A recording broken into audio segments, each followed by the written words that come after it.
Alright guys, I'm going to show you a little bit of my settings for iRacing and my wheel. I'm going to start out showing you my wheel settings for my G27 in the Profiler.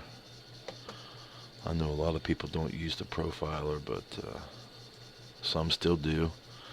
So I'm going to show you my global device settings. Got overall effect strength at 100.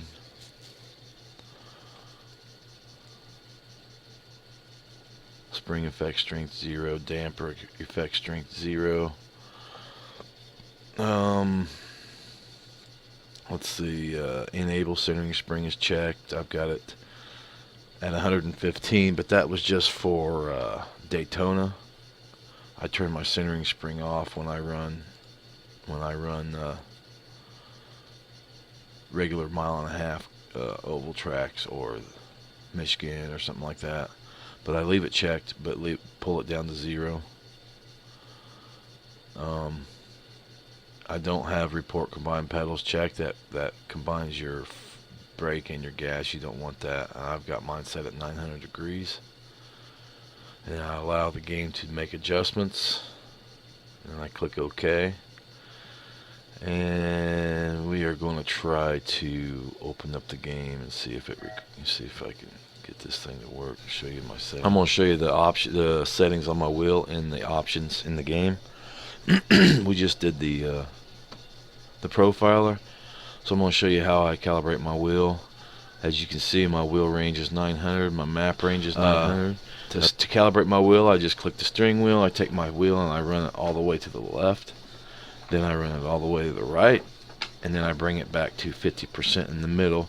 But you want to look at your wheel. Don't look at the percentage. Just look at your wheel and put it to your eye in the center, and then hit click done, holding it there.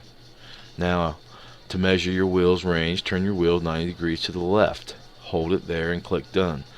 I turn it 90 degrees, but I don't look at my wheel. I look at the percentage here, and I put it on 900 degrees, and then I click done, holding it there, and make sure your device is a joystick gamepad is unchecked. And then I click done. I'll see now it was on 897, so it changed to 897. I better change it back to 900 or I'll be all messed up.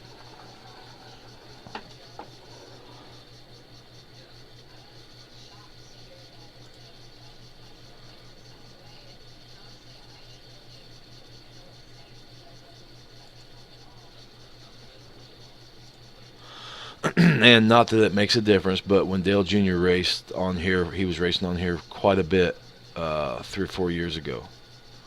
And these are the settings that he used. So that doesn't mean that they're good or they're right, but most of the pro racers, the pro guys that are on here do use these settings. So that's just a little confirmation for me that down here on force feedback, obviously enable force feedback, strength 12. I have it set at 100 in the Profiler. Some people like a lot of force. They'll set the strength in the Profiler at 105, 110, whatever, and then set this at 15 or 20. I don't like that much force. My monitors aren't too stable, so a lot of force really shakes my monitors up. But I find that this right here works for me for most oval tracks. Dampening at 0, minimum force. This is the force of the force feedback that is on your wheel at all times. So right now I have 9% of force feedback on my wheel all the time, no matter what. That's a little high. I usually don't have it up there. I usually have it at 0, but you can set that to what you like to feel. If you have a dead spot in your wheel at the top, like most G27s do when they're under force feedback, when they're under pressure, there's a little spot at the top where it doesn't catch. A lot of people will either raise this number up, but another way to do it is to turn your centering spring on in your Profiler and set it up to around 105, 115, and that will, for the most part, take that pressure out. There's probably other ways to do it, but that's the way I do it. But I turn it off when I'm running ovals because a lot of times that extra force is just it's hard. It hurts your hand and your arm. But that's just me. But the rest of it's pretty much basic. You probably the same as what you have, and so that's it. I hope it helps.